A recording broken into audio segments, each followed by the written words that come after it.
بسم اللہ الرحمن الرحیم۔ سامعین محترم، اللہ تبارک و تعالی نے ہمارے پیارے نبی صلی اللہ علیہ وسلم کو جب علی الاعلان دین کی تبلیغ کا حکم دے دیا تو اللہ کے نبی صلی اللہ علیہ وسلم اس ذمہ داری کو ادا کرنے لگے۔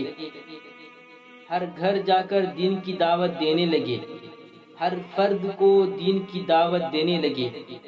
تو جن لوگوں نے اللہ کے نبی صلی اللہ علیہ وسلم کی باتوں کو سمجھا وہ ایمان قبول کر لیے، اور جن لوگوں نے اللہ کے نبی صلی اللہ علیہ وسلم کی بات کا انکار کیا وہ کافر بن گئے، اور وہ اللہ کے نبی صلی اللہ علیہ وسلم کو بھی اور نبی صلی اللہ علیہ وسلم پر جو ایمان لے کر آئے تھے ان لوگوں کو بھی پریشان کرنے لگے، تکلیفیں دینے لگے۔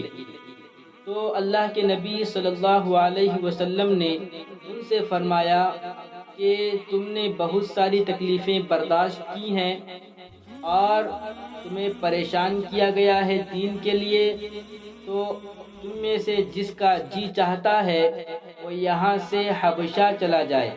حبش ایک ملک ہے جو عرب سے کافی دور یہ ملک واقع ہے۔ تو اللہ کے نبی صلی اللہ علیہ وسلم نے اپنے صحابہ سے کہا کہ تم میں سے جس کا جی چاہتا ہے وہ مکہ چھوڑ کر حبش چلا جائے، وہاں کا بادشاہ بڑا انصاف پسند ہے، اچھے اخلاق والا ہے، اچھے کردار والا ہے، اور وہ تمہارے ساتھ کبھی غلط نہیں کرے گا۔ تو اللہ کے نبی صلی اللہ علیہ وسلم نے جب مسلمانوں سے یہ کہا تو مسلمانوں میں سے بہت سارے مرد اور عورتیں حبش چلے گئے، اور ملک حبش کے بادشاہ کا نام نجاشی تھا۔ مسلمانوں کو ستانے کے لیے ان کے پیچھے پیچھے کچھ کافر بھی چلے گئے۔ جب کافروں کو پتہ چلا کہ مسلمان ان کی تکلیفوں سے بچنے کے لیے اپنی دین کی حفاظت کے لیے مکہ چھوڑ کر حبش چلے گئے ہیں، تو ان کے پیچھے پیچھے کچھ کافر بھی چلے گئے تاکہ وہاں جا کر نجاشی کو بھڑکائیں، بہکائیں، اور مسلمانوں کو وہاں سے پھر واپس مکہ لے کر آئیں، پھر انہیں ستایا جائے۔ تو کافروں نے وہاں جا کر جو نجاشی بادشاہ تھا اسے شکایت کی۔ کیا شکایت کی؟ یہ شکایت کی کہ یہ ہمارے غلام ہیں اور یہ ہماری اجازت کے بغیر ہم سے چھپ کر آپ کے ملک میں آ گئے ہیں، آپ ان کو ہمارے حوالے کر دیجئے۔ تو میں نے پہلے بھی کہا اللہ کے نبی صلی اللہ علیہ وسلم نے مسلمانوں کو حبش جانے کا جو مشورہ دیا تھا وہ اسی لیے دیا تھا کہ حبش کا بادشاہ نجاشی بڑا نیک انسان تھا، انصاف پسند تھا۔ تو بادشاہ نجاشی نے جب کافروں کی یہ بات سنی تو فوراً مسلمانوں کو ان کے حوالے نہیں کیا، بلکہ مسلمانوں کو بھی بلایا اور ان سے پوچھا کہ یہ تمہارے بارے میں فلاں فلاں بات کہہ رہے ہیں اور یہ تم کو واپس لے جانا چاہتے ہیں، تو تم کیا کہنا چاہتے ہو؟ تو حضرت جعفر رضی اللہ عنہ جو نبی صلی اللہ علیہ وسلم کے چچا کے بیٹے یعنی حضرت ابو طالب رضی اللہ عنہ، حضرت ابو طالب کے بیٹے حضرت علی رضی اللہ عنہ آپ جانتے ہیں، انہی کے ایک اور بیٹے حضرت جعفر رضی اللہ عنہ جو حضرت ابو طالب کے فرزند تھے، انہوں نے مسلمانوں کی طرف سے بات کی، آگے بڑھے اور کہا کہ اے بادشاہ نجاشی، ہمارا حال یہ تھا کہ ہم بتوں کی عبادت کیا کرتے تھے، ہزاروں خدا تھے ہمارے، ہم کسی پتھر کو دیکھتے تو اس کو اپنا خدا مان لیتے، کبھی کسی درخت کو دیکھ لیتے تو اس کو اپنا خدا مان لیتے، کبھی ہم دریا کو اپنا خدا کہتے، کبھی ہم سورج اور چاند کو اپنا خدا کہتے، غرض ہمارے کئی سارے دیوی دیوتا تھے، ہم ان کو پوجتے تھے اور انہی کے سامنے اپنے حاجات کو رکھتے تھے، اپنی منتوں کو رکھتے تھے۔ اور سمجھتے تھے کہ ہماری ضرورتیں یہی پوری کرنے والا ہے۔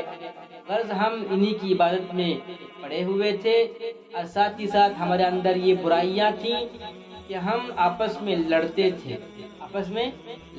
تھے، شراب پیتے تھے، مردار کھاتے تھے، ہم میں سے طاقتور کمزور پر ظلم کرتا تھا۔